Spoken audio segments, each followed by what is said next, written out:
Our next speaker, Anthony Gregory, is a research analyst at the Independent Institute and also serves as a policy advisor for the Future of Freedom Foundation. A graduate of the University of California at Berkeley, Anthony's articles have been published in a wide variety of libertarian publications and websites and other newspapers and publications. He has also been awarded the Ron Paul Liberty and Media Award. And as you'll see, when Anthony comes up here, if you haven't had the pleasure of meeting him, he is in another generation from most of us in the room. And he sort of popped up out of nowhere a couple of years ago from Berkeley, of all places, and then just started writing the most fantastic libertarian articles that, I mean, all of us were just stunned in the movement, because here's this young fella pops up out of nowhere, and he's writing these purist, no-compromise tracts.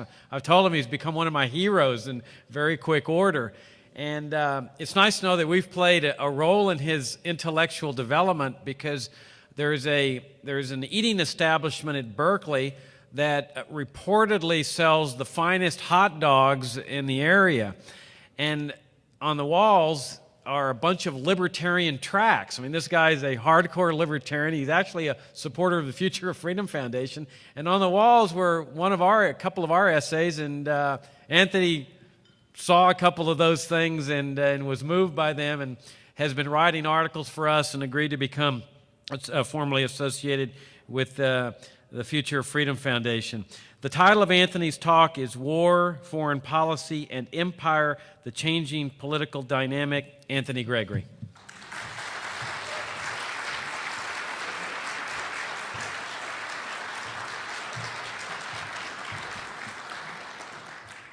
Thank you very much. I must say this is a tremendous honor. I have to thank Jacob and all of the Future of Freedom Foundation. This is an amazing honor to be included in this program. I also have to thank him for putting me on the third day, where I have over a dozen tough acts to follow. That was really generous of you, to do for the rookie. It's very nice of you. So the Democrats have caved. They voted for Bush's war spending, minus the request for a timetable for withdrawal.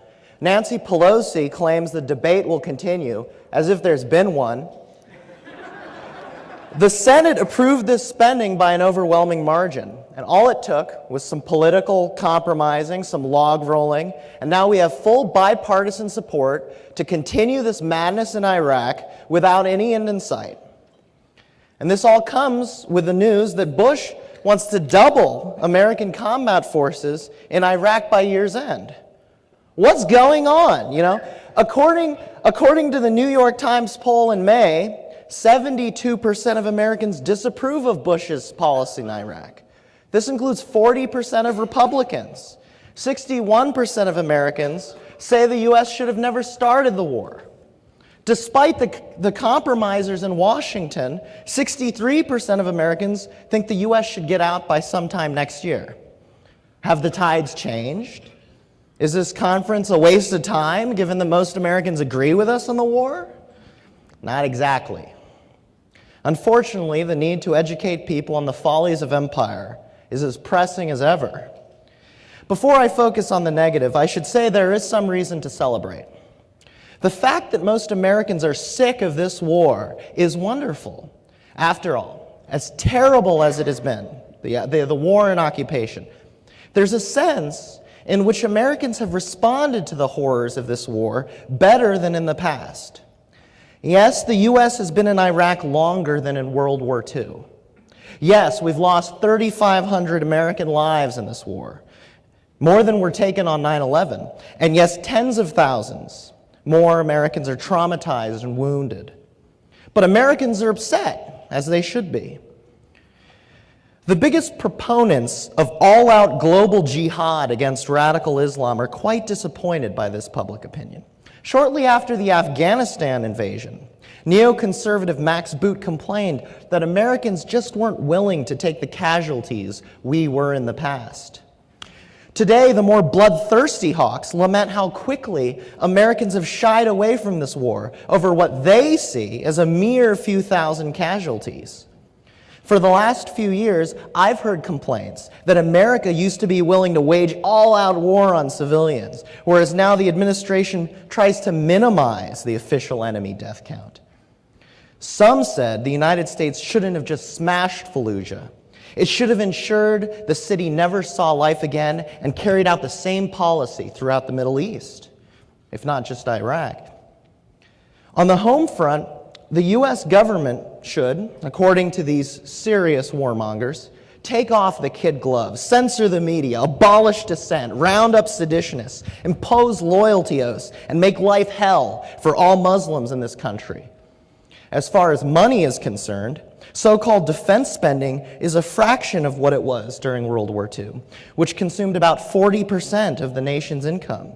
Most Americans aren't sacrificing for the war effort as in the past. Some people regret all this, but I think we're fortunate that Americans have become a little more wary of total war.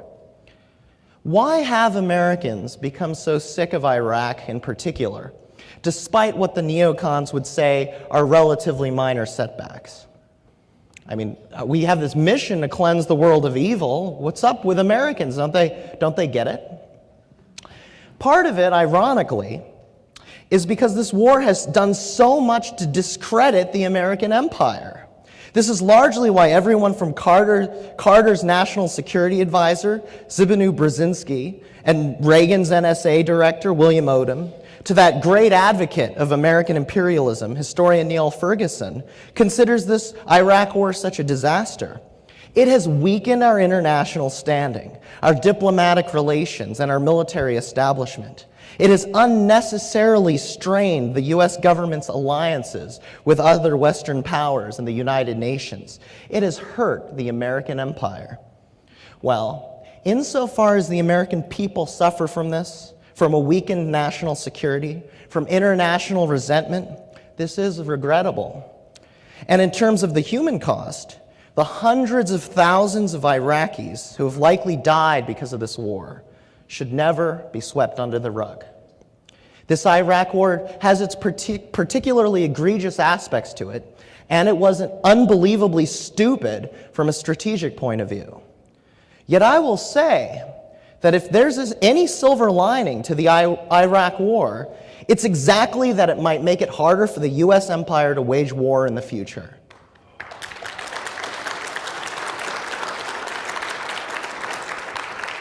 Right now, most Americans, according to recent polls I've seen, right now, most Americans wouldn't support war in Iran. But that could change. To see why, we need to back up a bit and consider the different arguments for and against the American empire, what their true implications are for our future as a free, peaceful society. Now, some of the establishment wasn't crazy about the Iraq war to begin with. The same prudence that guided the first Bush administration away from Iraqi regime change during the first Gulf War was echoed by its National Security Advisor, General Brent Scowcroft, in August 2002, when he warned that the war, quote, would not be a cakewalk. On the contrary, it undoubtedly would be very expensive, with serious consequences for the U.S. and global economy, and it could as well be bloody, end quote. It is true that the neoconservatives in the Bush administration succeeded in breaking from America's post-World War traditions of stability and caution when they launched their crazed attempt to turn Iraq into the 51st American state.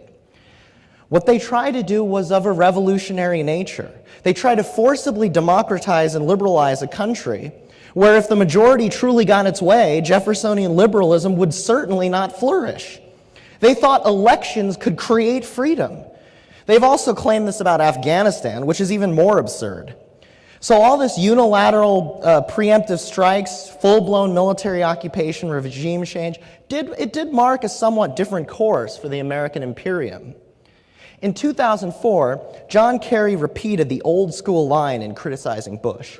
The war had been conducted without UN approval. It had not incorporated the strong alliances we had used in the first Gulf War. All of it was a diversion from a realist conception on the war on terror.